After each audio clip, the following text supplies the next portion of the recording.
un día muy denso y que podéis estar más bien tendentes a ir a ver la colección y no escuchar mis palabras sobre la ciudad, por lo cual se me invita. Yo, cuando tuve noticia de este proyecto, de que en el curso estaba previsto que pudiera tener una intervención, acepté complacido, en primer lugar porque sé la calidad de los alumnos que San Telmo tiene en general, y en concreto estos cursos ADEL, que además participé en uno de ellos hace ya unos años. Y por lo tanto es una oportunidad para mí gratísima, y agradezco a San Telmo el que me brinde un auditorio tan cualificado de empresarios, de directivos del tejido empresarial andaluz y extremeño, y por lo tanto cercano aquí a Málaga. Málaga forma parte, obviamente, de Andalucía, y es un orgullo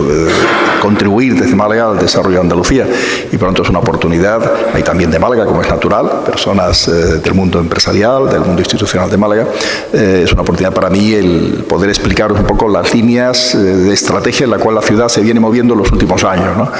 Y hacia dónde, por tanto, queremos ir después del camino que vamos recorriendo, para que en esas líneas proyectos vuestros puedan encajar, o por lo menos sepáis cuáles son un poco el camino por donde podéis encontrar a nuestra ciudad de Málaga. Os he traído un pendrive que tenéis cada uno en vuestra silla, que es el texto de esta publicación que preparamos hace no mucho. De todas formas, hay que hacer una nueva edición. Todas estas cosas, con datos anuales, cada año se queda ya obsoleta, ¿no? Pero en fin, tiene bastante actualizada. La siguiente edición que hagamos, prometo que la enviamos también el pendrive a cada uno de vosotros. Y la hicimos con motivo de una reunión aquí de la Confederación Española de Directivos, organismo que preside Isidro Fainé. Nos hizo ilusión que se cogiera Málaga, y tratamos de que Málaga fuera pues un espacio donde la reunión tuviera su desarrollo perfectamente. Si yo no recuerdo mal, fue a finales del año 2013 cuando tuvimos esta reunión, y tratábamos de tener efectivamente pues una publicación que cada uno de los directivos pudiera llevarse del encuentro de Málaga como forma de profundizar más en la ciudad. Yo podía decir algo en mis palabras, pero siempre sería algo breve, ¿no? Resumido en relación a qué es lo que va a pasar hoy, aunque trataré de decir algo más de lo que dije entonces en aquella asamblea, ¿no? Málaga tiene la suerte de tener un plan estratégico desde el año 1996. Yo colaboré en él desde el ámbito de la sociedad civil. Pertenecía en los años 90 y final de los 80 a una asociación que Enrique Van Dulken, también con mi esfuerzo y algunos más, fundamos, que se llama SDIMA, Asociación para el Desarrollo Integral de Málaga,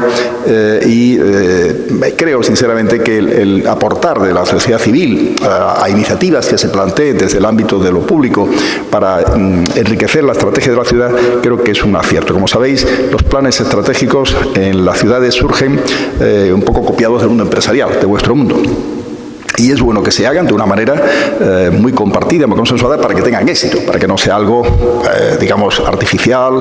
parachutado desde arriba, no integrado, no entendido desde el ámbito del mundo empresarial, del mundo de los profesionales, etcétera, ¿no? En ese plan estratégico, que luego se revisa y se edita, digamos, se prepara uno nuevo en el año 2006, al cabo de unos 10 años, y con una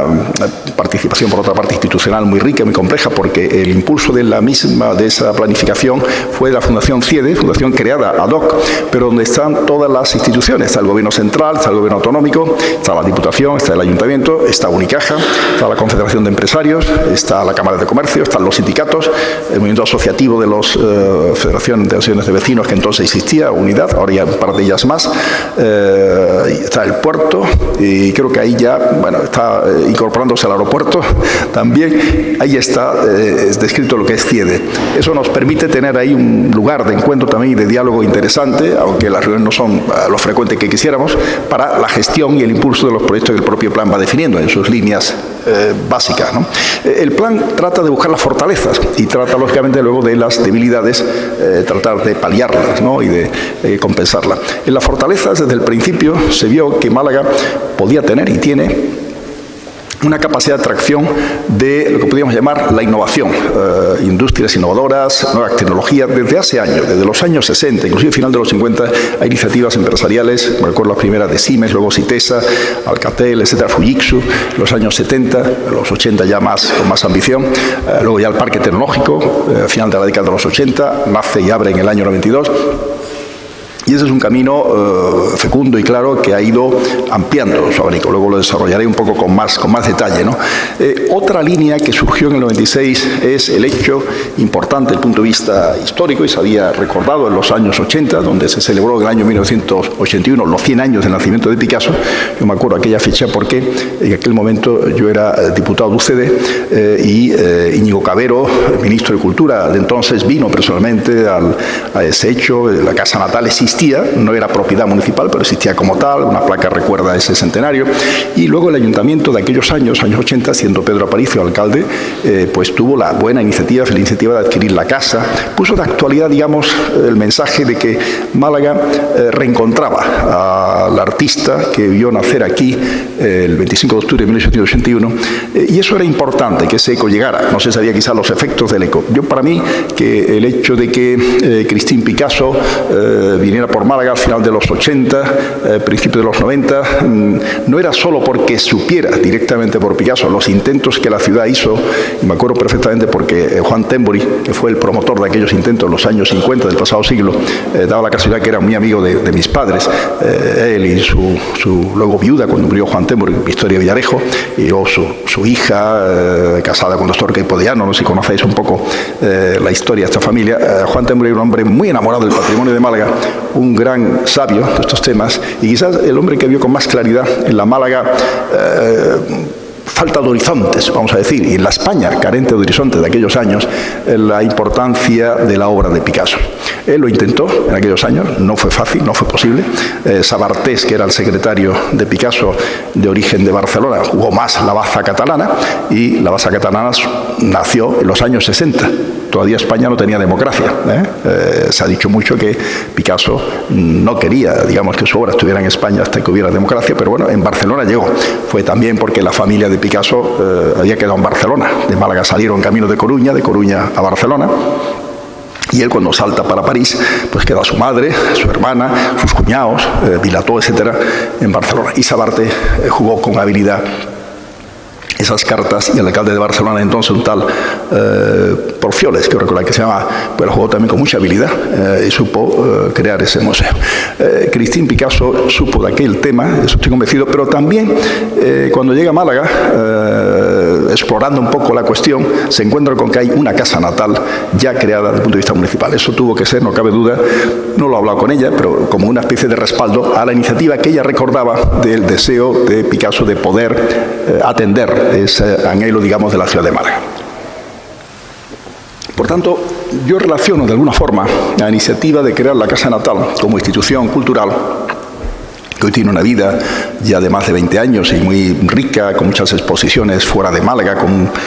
patrimonio interesante que lo utilizamos para dar visibilidad no solo a la Casa Natal, sino a la propia ciudad, desde el punto de vista cultural y desde el punto de vista turístico. Tuvo que ver, digo, ese hecho con que luego naciera el Museo Picasso en el año 2003. Una gestación larga, porque fue el año 1996 cuando se decide que el Museo de Bellas Artes en calle San Agustín sea la sede del Museo Picasso por parte de la comunidad autónoma, porque Christine Picasso enlaza este tema con la comunidad autónoma, y la verdad que la Junta de Andalucía en ese sentido estuvo atenta,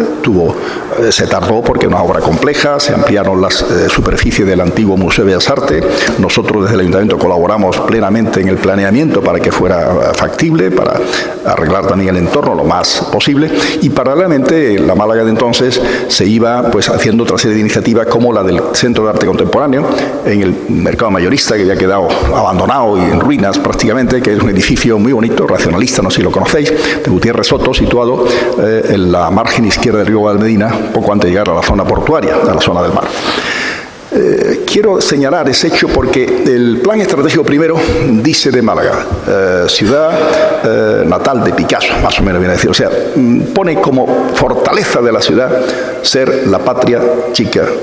la ciudad donde nació Picasso. Y es cierto, eso nos ha dado fuerza, nos ha dado visibilidad. El Museo Picasso ha sido un hito muy importante, que luego se ha ido complementando con otra serie de hitos en el plano cultural. Málaga ha ido descubriendo de esa manera, con la iniciativa de la Casa Natal, del Centro de Arte Contemporáneo, con la iniciativa del Museo Picasso, con la iniciativa en su momento de este edificio que nos acoge, que es el Palacio Villalón, que efectivamente tiene un mérito arquitectónico interesante. Es bueno recordar que este edificio, antes de tener el uso que ahora tiene, estaba cerrado, abandonado, esta columnata no era visible, los artesonados que podéis disfrutar ahora en la planta primera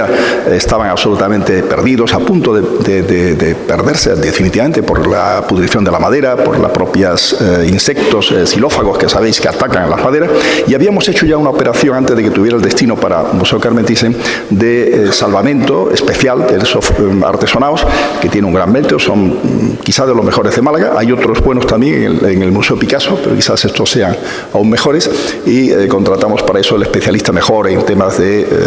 tratamiento de madera y preparación y reparación de artesonados de esta naturaleza. El edificio es del 16, como os decía, tuvo un destino como tienda de una empresa que recordaréis que era gallega, de Vigo, Cerámicas Álvarez, no sé si recordáis, hacía porcelanas, más que porcelana, loza diríamos, ¿no?, de cierta calidad, pero la verdad es que por fuera lo que había era un gresite realmente infumable. No sé si Manolo Castillo, que es joven, periodista, pero que como los periodistas tienen la historia de la ciudad en sus archivos fotográficos, en el sur pueden encontrar fotos de cuando esto era de Álvarez, efectivamente, ¿no? Y hubo un proceso de expropiación complejo, largo, y luego ampliamos con el edificio que hay al otro lado del Callejón de los Mártires, que está unido por una conexión curiosa en la primera planta, que es antigua, de hace bastantes siglos, ahí es donde está pues, la parte administrativa, el salón de actos del museo, y la parte más histórica la hemos puesto aquí, más la parte expositiva, sin embargo, son edificios de nueva planta, lo veréis ahora como son conectadas perfectamente en altura con la parte histórica, pero aquí hay por tanto una mezcla de edificios del siglo XXI, la parte expositiva nueva y la parte que tiene más valor histórico, la cual acabo de describir. Surge esta iniciativa como consecuencia de unas exposiciones de la colección de pintura española y andaluza que aterriza de la mano de Unicaja, recuerdo, en Málaga, temporalmente, y bueno, sentí la responsabilidad, la oportunidad de pensar que pudiera quedarse en Málaga, a base, lógicamente, de ofrecer un edificio adecuado. Y Carmen Thyssen estuvo receptiva a ello. Eso se tardó algunos años en formalizar el acuerdo, en hacer las obras, y finalmente en 2011 se abre este edificio. Todo eso no es, como diríamos, ideas que surjan así como así, sino porque del año 2006, ese plan estratégico número 2, digamos, insiste en la idea de la Málaga cultural, desarrolla una serie de estrategias para complementar la Málaga tecnológica. La idea es que el talento que la Málaga innovadora y tecnológica quiere tener, bien sea reteniendo el propio, bien sea atrayendo de fuera, viene bien para ese talento tener una ciudad que tenga posibilidades de actividades y de equipamientos culturales de primer orden, digamos, nacional y europeo. Algunos de los aquí presentes, que acabo de ver que está aquí, algo tiene que ver con las noticias que me dieron de que esta exposición, y estoy mirando hacia un arquitecto ilustre que tiene que ver con el Palacio de Ferias y Congresos, ¿no?, de que esa colección pudiera, si nos movíamos con habilidad, quedar en Málaga, pues a base, lógicamente, de preparar el edificio adecuado. Hicimos una inversión que estuvo, yo creo que superando levemente los 20 millones de euros, porque aquí hay 7.000 metros cuadrados expositivos, ¿no?, y más obra realizada, ¿no?, y hay las expropiaciones también, etcétera, ¿no? En paralelo, por tanto, la idea de Málaga ha sido ir avanzando, y como haciendo en el proceso de la Málaga innovadora y tecnológica. Daré algunos datos que profundicen lo que antes describía, y la Málaga de la cultura en una sinergia donde una se apoya en la otra, sin descuidar las otras estrategias que el plan marca. Marca el ciudad litoral, estar en el litoral de un mar tan hermoso y tan estratégico como el Mediterráneo, que te garantiza nuevamente una climatología muy buena. Hoy es una excepción, no porque llueva, no tanto porque llueva, sino porque hace frío, pero bueno, hace frío en toda España, ¿no? Si nieva en las montañas que rodean Málaga, ahí en Pedrizas, y a partir de los 800, 900 metros, pues cuando vayamos a latitudes de las mesetas de Castilla la Nueva y de Castilla y León, pues estará las nevadas hoy fuertes si es que hay lluvia por allí, ¿no? El Mediterráneo nos garantiza una posición estratégica muy buena de cara al norte de África, de cara a una posición, desde el punto de vista marítimo, importantísima. Son más de 100.000 buques al año los que pasan por delante de nosotros, lo que eso supone también para actividades ligadas a los temas marítimos. Y luego ser fachada hacia ese mar y estando mirando hacia el mar supone, pues lógicamente, pensar en las plazas de atraque, de los puntos de atraque de puertos deportivos que se pueden ir haciendo, y sobre todo que el diálogo tierra-mar sea un diálogo fecundo, respetuoso, no invadir el espacio marítimo terrestre, al contrario, pero donde nos complazcamos, como ahora podemos hacer, paseando por paseos marítimos que antes no existían, ¿no? El de Poniente, el de Levante existía, el Levante llamamos el que va hacia el Palo, ¿no? Y Poniente el que va hacia la zona del Guadalhorce y hacia el aeropuerto, que es el que más se ha transformado y cambiado de la Málaga de principio de los 90, donde aquella zona, pues que haya sido zona industrial, la Málaga del 19, con desarrollo industrial pivotando en el espacio entre la estación de tren y el puerto. Estaba el polígono de la Constancia y de las siderurgias que se crearon entonces por las familias Heredia, Larios, Loring, etcétera, y que luego se prolongó un poquito más allá hacia las fábricas, alguna de ellas con la chimenea todavía en la propia playa, Los Guindos, lo cual demuestra una cosa, queridos amigos, que en el desarrollo de esa zona el Ayuntamiento ha sido muy respetuoso con el espacio público, porque ha entregado a la playa espacio que no era de la playa. Nadie se le ocurría hacer una chimenea en la playa, estaba hecha en tierra, y por eso esa zona del borde pegado al muro de ribera no suele ser muy de arena de mucha calidad, porque está mezclada un poco más tierra, pero bueno, es como una especie de reconocimiento hacia el interés de lo que es el espacio público de la playa, y no como otras veces que los paseos marítimos se hacen ocupando la playa. A veces ha pasado lo contrario, ¿no? Pero volviendo al hilo conductor de lo que os decía, lo que se ha tratado en definitiva en esta estrategia del Málaga Litoral es la operación del puerto. Es un ejemplo, a ser una operación que venía, estaba parada, el diálogo puerto-ciudad no era fecundo, no era fácil en los años 80 y principios de los 90, había dos proyectos de cómo hacerlo, y tratamos al final de hacer una síntesis y sobre todo de que no tuviera una volumetría, una altura alta. Un proyecto difícil, porque hacer algo que funcione luego en el plano comercial, lo sabéis bien, el mundo empresarial, con tirón, con masa crítica, sin llegar a los 30.000 o 40.000 metros cuadrados comerciales, sino tiene 14.000, la zona del Muelle 1, tiene sus dificultades, ¿no? Pero ahí se han creado 400 puestos de trabajo y están aguantando bien, la restauración quizá mejor que el tema de comercio. En esa esquina del puerto 1, de Muelle 1 y Muelle 2, Muelle 1 le llamamos en Málaga, y es el nombre además de la operación comercial que se ha hecho ahí, al Paseo de la Farola. El Paseo de la Farola es el muelle que se hace en Málaga en el siglo XVI, porque si me permitís una pequeña descripción histórica de la Málaga en relación al mar, donde estamos nosotros, calle Compañía, que es una calle de trazado romano, es una de las partes más antiguas de Málaga, aquí llegaba, en la época romana no, pero en la época fenicia llegaba al mar, estaría más arriba, no sabemos dónde estaría el puerto de la etapa fenicia, en esta zona de la dos Málaga fenicia que hubo, la de la Alcazaba, a la cual me refiero, y luego está la del Cirro del Villar, que no sé si alguno conoce esa especificidad que tenemos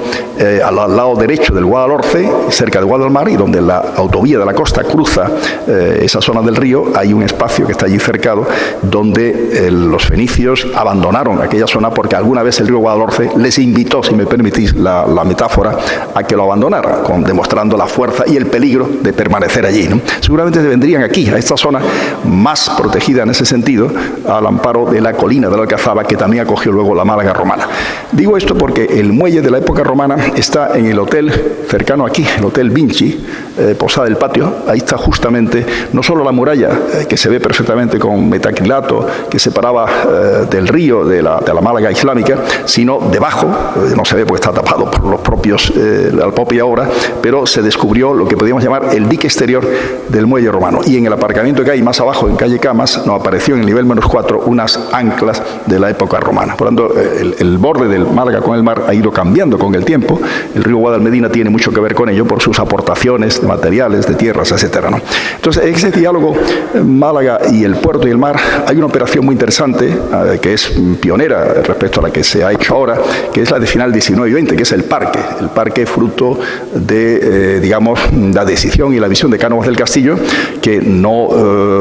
dejó que el puerto, digamos, mejorara sus muelles a costa de edificar en el terreno ganado al puerto, sino que el terreno ganado al puerto se convirtió en parque y, digamos, fue el dinero público el que hizo la operación portuaria, la operación de conectar la Alameda, que sí está, como sabéis, trazada desde el siglo XVIII, sobre terrenos ganados al mar por el río Guadalmedina,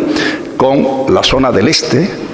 conectando con la Málaga que surgía del dique, es una pena haber traído aquí unas proyecciones, que surgía del dique de Levante, que es donde está la Malagueta.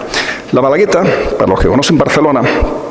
es como la Barceloneta. Barcelona es el dique del puerto el que genera al levante del dique una acumulación de arenas que acaban convirtiéndose en terreno firme, ¿no? Esa es la realidad. Y es un barrio de cierta densidad, de los años 60, etcétera, pero muy integrado con el centro, y que esa operación de Puerto Ciudad lo integra más aún, ¿no? Entonces, en esa operación, yo firmé el año 2004, firmamos nosotros con el presidente del puerto un acuerdo para desbloquear el plan que estaba sin avanzar, en base a que nos dejaran luego un equipamiento cultural de 6.000 y pico metros cuadrados. Al final son 7.000, que es el famoso cubo donde va el Centro Pompidou de París, ¿no? Y el Muelle 2 quedaba de equipamiento total, sin un proyecto de cines que se hacía, que hubiera sido locomotora comercial, pero que creaba un efecto pantalla importante en el tema. Ahí siempre es difícil, hay que buscar la calidad estética y la sostenibilidad económica de los proyectos, ¿no? En eso estamos cuando hablamos de la historia de Victoria en Málaga, que tenga su componente cultural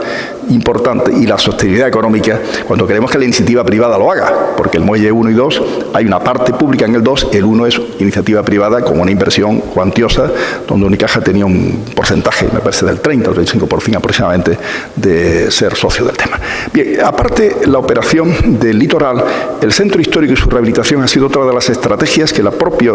planificación ha marcado y que la ciudad ha ido descubriendo, y conforme se han ido haciendo operaciones, Calle Lario, las calles aledañas, esta operación del espacio, el entorno Thyssen, etcétera, hemos visto que es un acierto al hacerlo. El incorporar espacios, no muchos cientos de hectáreas, pero algunas decenas de hectáreas al uso del peatón. El centro histórico de Málaga son 40 hectáreas, luego tenemos otras áreas externas de otras 40 hectáreas, y el Soho al otro lado de la Alameda, es el espacio entre la Alameda y el puerto. Son operaciones que, complementadas con la del puerto que antes describía, que nos permite crear espacios muy capaces de integrar al ciudadano y al visitante en el paseo amable, viendo tiendas, viendo restaurantes, viendo oferta cultural, disfrutando del mar, del encanto del puerto. Todo eso es un mix fabuloso de potencia y de fuerza, ¿no? Si a todo eso le añadimos que la Bellas Artes, que salió, como os decía, del antiguo edificio del calle San Agustín para dejar sitio al Museo Picasso, se instala en la Aduana, un edificio, desde el punto de vista de arquitectura civil, más importante de Málaga, del 18, y acoge también el arqueológico. Ahí yo me hubiera gustado que hubiera sido solo Bellas Artes para tener más fuerza, más potencia para acoger exposiciones temporales importantes, y el arqueológico en otro edificio, en otra zona de Málaga, pero bueno, la historia es como es y está así y va a salir bien también, evidentemente. Todo eso nos da a la zona del centro una fuerza muy interesante. Surge dentro del tema cultural la posibilidad, voy un poco mezclando lo de planificación estratégica con las iniciativas que van naciendo como ideas a la vista de las estrategias de museos importantes del mundo, de saber, como supimos, y por eso vino lo del Pompidou, que Francia planteaba hacía unos años como fuerza, digamos, de imagen suya. Siempre Francia ha sido un país que ha querido, sin ser gran potencia, ser como una potencia igual que Estados Unidos, igual que Rusia, etc., ¿no? El campo de la force de frappe que decía General de Gaulle, en tantos campos, hablar de igual con las grandes potencias. Y en el plano cultural, Francia es una grandísima potencia, eso es evidente, ¿no? Y cuida mucho,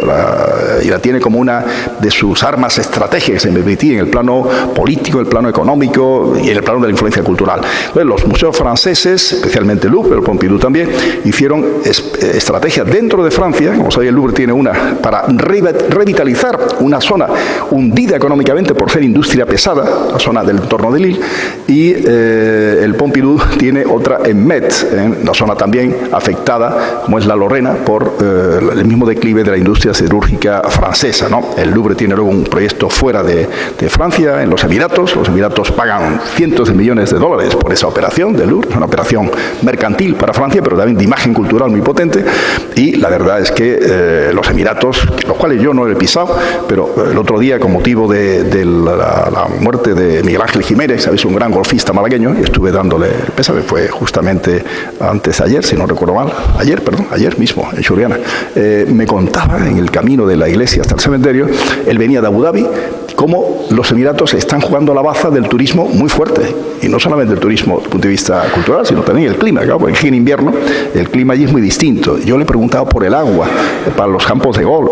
no les importa, el desalar para ellos, la energía no tiene para ellos costo, digamos. Sí, aquellos que nadan en energía o nadan en la abundancia, ningún problema les supone barrera que no puedan salvar, ¿no? Lo digo esto al hilo de ese proyecto importante que el Louvre está haciendo en Abu Dhabi. Nosotros, sabiendo ese tema y sabiendo también que Rusia, con el Hermitage como bandera, estaba haciendo operaciones de imagen y de también, bueno, de presencia cultural en Europa, en Aster, etcétera, hicimos la doble estrategia de Francia y Rusia. No lo hemos hecho otros países porque no hemos sabido de otros más y porque también tienes una capacidad limitada desde el punto de vista económico. Nos parecía que tener contenedores en Málaga, edificios que fueran útiles para esta estrategia, era bueno. Por eso en el año 2004, y me complazco en subrayar la fecha, 2004, no ahora, recientemente, ya preveíamos que podía ser interesante tener 6.000 metros cuadrados, que son 7.000, en la esquina de los muelles 1 y 2, y van a dar su fruto. De aquí a 2 meses o poco más pueden estar abiertos con el Centro Pompidou Málaga, que es la primera vez que sale de Francia, ¿no? Y con Rusia, cuando tuve noticias que Barcelona se movía para tener el Hermitage, lo leí en la prensa, La Vanguardia, pues hice una rápida gestión con el embajador ruso en Madrid y me habló más bien de que el Hermitage iba a retroceder, a recuperar lo que tenía fuera hacia San Petersburgo, porque iba a celebrar un aniversario significativo, me parece el 250 años, y que era interesante más bien pensar en el Museo Ruso de San Petersburgo, o sea, el Museo de Arte Ruso Estatal, que se llama el Ruski, o bien el Pushkin de Moscú. Escribimos, el Ruski ha sido muy receptivo y creo que hemos acertado. Recientemente una personalidad experta en estos temas de un museo de Eindhoven, de Holanda, que vino a una exposición Lissitzky, que un ruso de la etapa de las vanguardias que hizo el Museo Picasso, fue entrevistado por el especialista en arte, Antonio Javier López, y las palabras suyas eran de lo más, digamos, admirada. Dijo algo así como ¡wow! Cuando le dijo que no tenía noticia de que en Málaga se había visto, ¡caray! ¡Qué cosa!, ¿no? Ya quisiéramos en Holanda tener una cosa así. Esto es una gran noticia para Málaga, para España, para Europa, etcétera. Y es verdad, la primera vez que sale de Rusia, que está en la Europa, en la Unión Europea, yo lo he planteado recientemente como una puente cultural entre Rusia y la Unión Europea, que no viene mal que mantengamos y fortalezcamos en estos momentos en que todavía las relaciones no se han normalizado. Se tardará, todas las cosas se normalizan al final, ¿eh? Hay que apostar siempre en positivo y se quedará normalizando y recuperando la normalidad en el plano económico, ¿no? Pero nos importa mucho para la imagen de la Málaga turística en Rusia, que es un mercado emergente, y nos importa para reforzar la imagen de la Málaga cultural, la Málaga ambiciosa que antes os describía, ¿no? Más temas, más conejos en la chistera, por ahora no tenemos, ¿eh? Quiero dejarlo bien claro, de este tipo. Se pueden hacer, ¿eh? Teníamos un proyecto muy bonito de museo de museos, pero lo hemos parado porque la etapa de crisis, lógicamente, nos tiene que condicionar y nos condiciona desde el punto de vista de inversiones, y lo que hemos tratado en otros proyectos es buscar la colaboración pública-privada. En estos proyectos también la buscamos, y precisamente porque son proyectos de gran calidad, de gran ambición, de buena imagen, tenemos ya compromisos, aún no lo hemos hecho público porque hay que hacerlo conjuntamente, de empresas españolas interesadas en tener un buen retorno publicitario tanto en España como en Francia, o empresas españolas que jueguen también el retorno en España y en Rusia, y también lo recíproco, francesas que quieran tener buen retorno aquí y allí. En definitiva, esas dos marcas son marcas potentes jugadas en los dos ámbitos geográficos respectivos a los cuales me refiero, y es bueno hacerlo. Yo me planteo el objetivo de como mínimo tener 1 millón de euros en la suma de las dos operaciones, y creo que lo superaremos en el primer año. Pero estas cosas, al cabo de unos años, es mucho más fácil ir sumando más gente, porque los protocolos son muy expresivos. Cuando tú tengas una posición permanente al año y luego 2 temporales o 3 temporales, y las inauguraciones respectivas, y la publicidad, y los libros, y la tienda, etcétera, y los catálogos, y los logos de las empresas presentes, eso San Telmo lo sabe bien, ¿eh? Dentro del propio San Telmo y cualquiera de las empresas que estáis aquí lo sabéis, el efecto tan bueno que produce para aquellos que nos acompañan. Hay que buscar un buen producto, lo sabéis de sobra, para buscar luego socios que nos acompañen en esa aventura, en ese proyecto. Estamos muy ilusionados, ellos están muy ilusionados, los responsables del Centro Pompidou apuestan claramente porque Málaga sea un gran éxito. No es un museo al uso en el sentido de decir ahí están las exposiciones y que la gente lo vea. Quiere ser un elemento de agitación cultural, en el noble sentido de la palabra agitación, de actividades culturales, de mediación, de acercar la obra al espectador.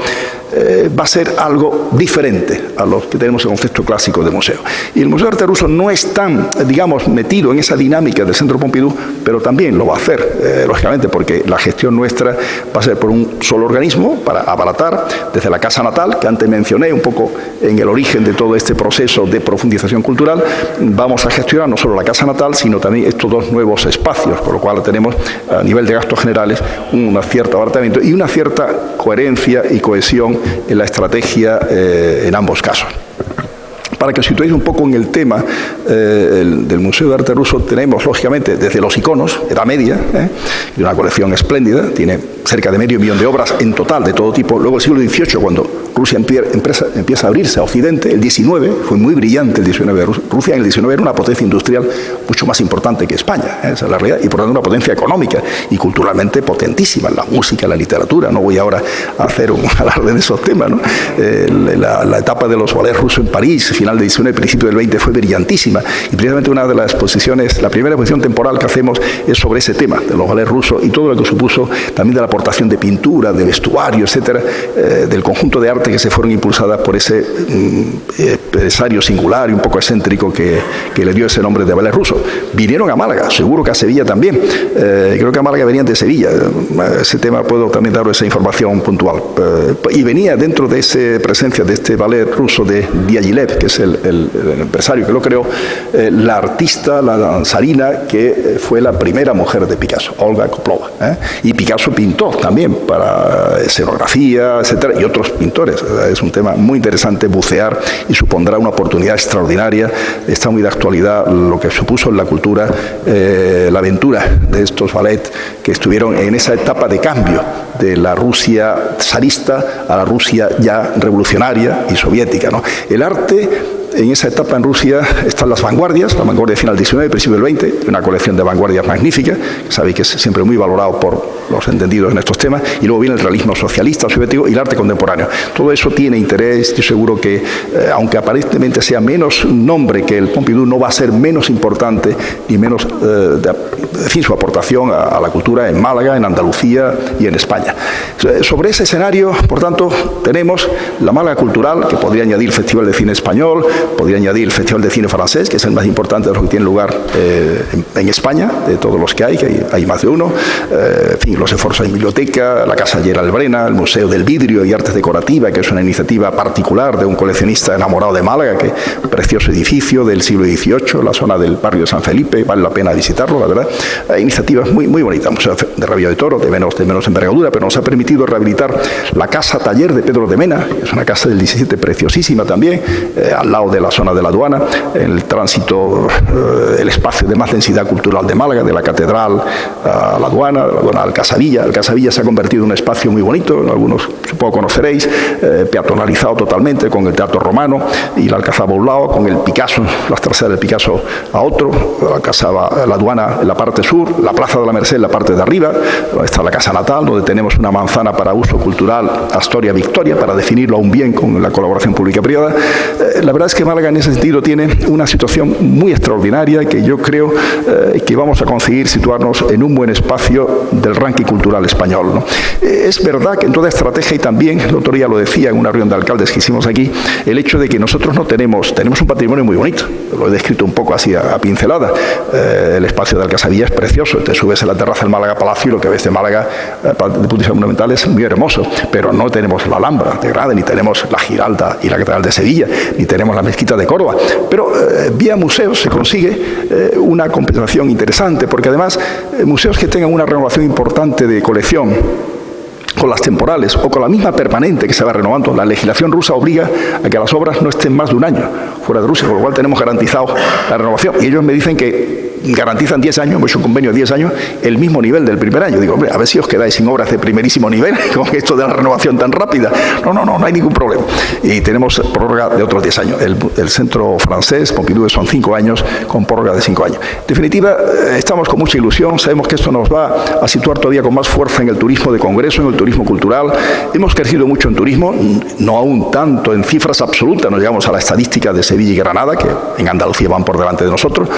pero ya estamos detrás de Madrid, Barcelona, Valencia, Sevilla y Granada, está Málaga. Ya hemos superado a Zaragoza, hemos superado a Bilbao y a Córdoba. Málaga antes, turísticamente, es que no existía. Si miramos para atrás, la Málaga turística era la Málaga de Torremolinos, o el Torremolinos de Málaga, si me permitís, porque pertenecía a Málaga. Cuando Torremolinos logra la independencia, la Junta se la da en los años 87, creo que fue, Málaga se quedó sin hoteles prácticamente. El Miramar había cerrado en el 68, los hoteles, la puesta hotelera de Málaga era toda en Torremolinos. Tuvimos que hacer un palacio de feria y congreso, y antes he mencionado al arquitecto que brillantemente afrontó el tema, porque el Palacio de Congreso de Málaga estaba en Torremolinos, se quedó fuera del término de Málaga. Realmente partíamos de -0.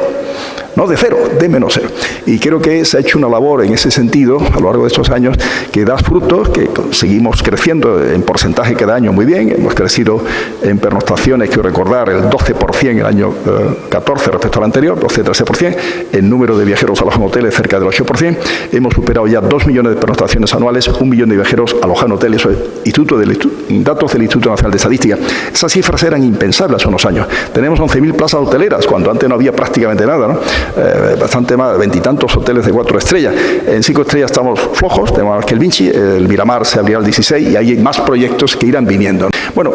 todo esto lo queremos hacer de una manera muy compartida con Andalucía, muy compartida con el resto de España, como es natural. No tratamos de competir, sino de sumar. Alguna vez, con autoridades turísticas y con temas de congresos y tal, he comentado, si es que toda la oferta de congresos de Andalucía, toda, sumando la de Sevilla, que es potente, la de Granada, la de Málaga, la de Córdoba, que tiene también que hacer cosas, todas juntas, no llegamos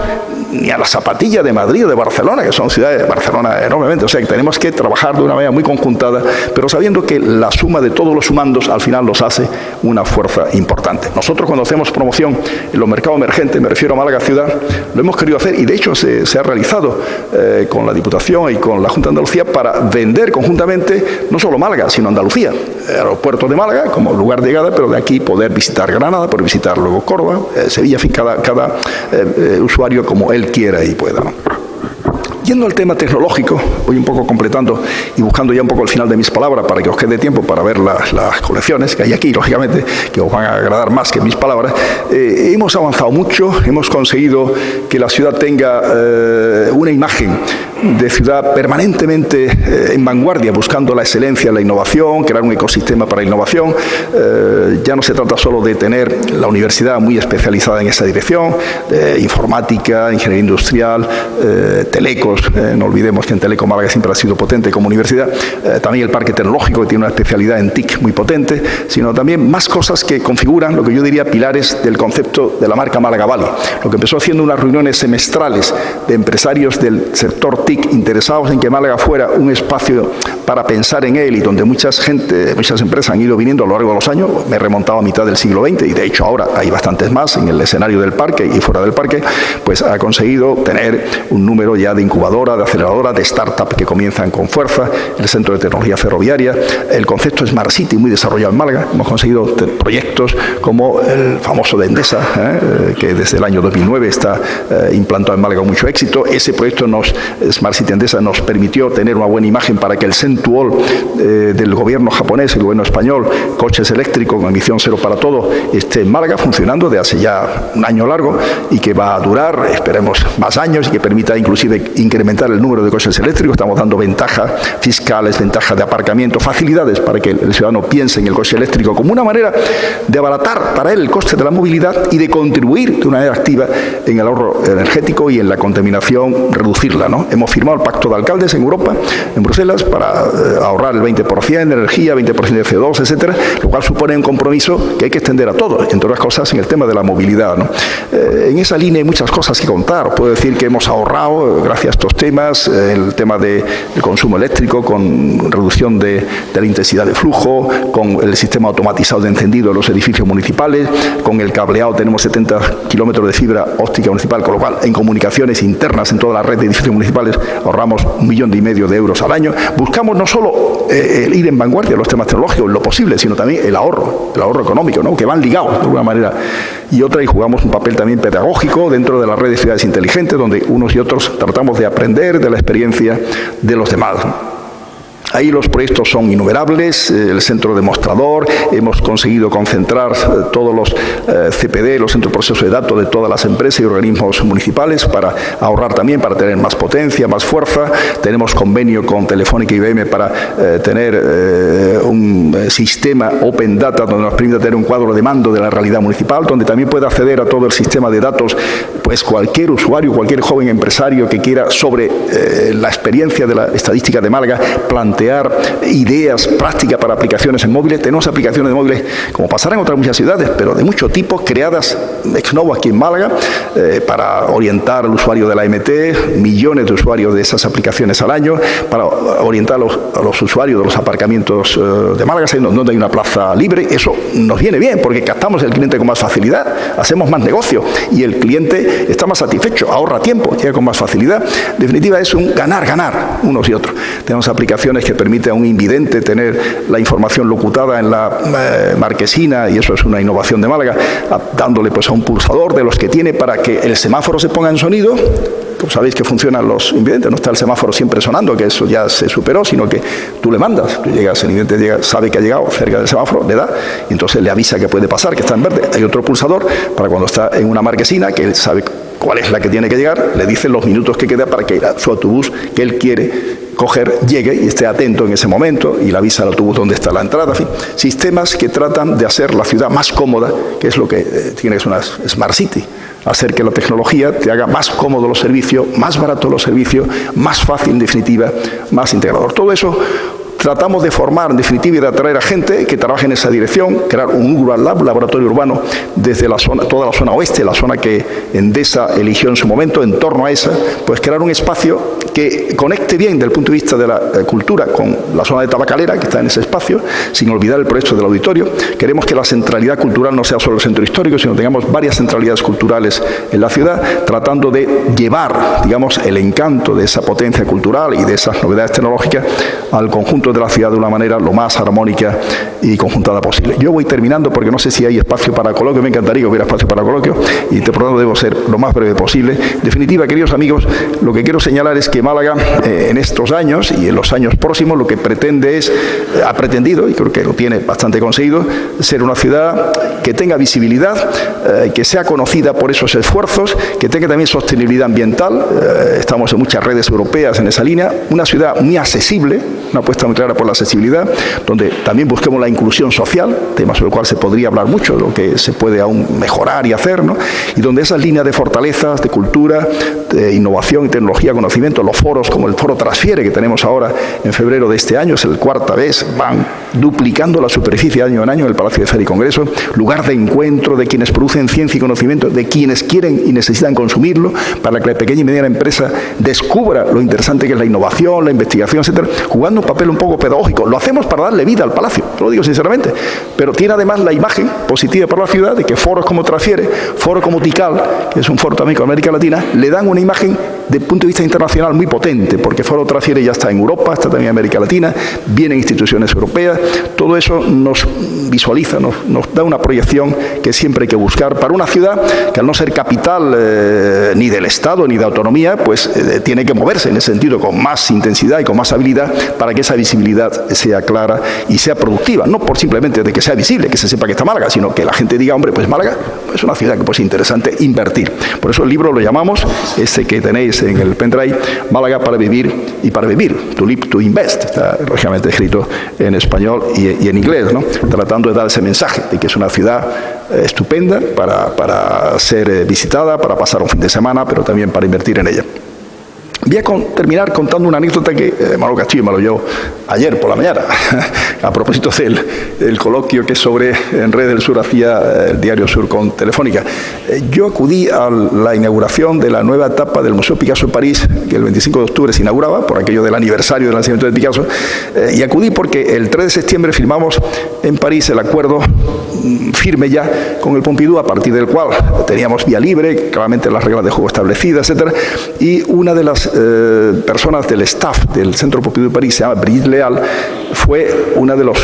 directora del Museo Picasso de París hace unos años, conoce perfectamente la historia del Museo Picasso de París, y me habló, me anunció, me alertó de ese acto importante de la reinauguración del Picasso después de las obras de rehabilitación el 25 de octubre, y me dijo, hombre, sería bueno que viniera, y yo lo pensé, y luego la gente del Consejo de Cultura de la Embajada Francesa, Alain Ford, también me lo recomendó que fuera, y me habló también de la famosa fundación, el edificio que ha hecho la Fundación Vuitton allí en el Bois de Boulogne, el Bosque de Boulogne, que es realmente un edificio precioso, de Frank Gehry, y lo pude ver en la tarde del 25.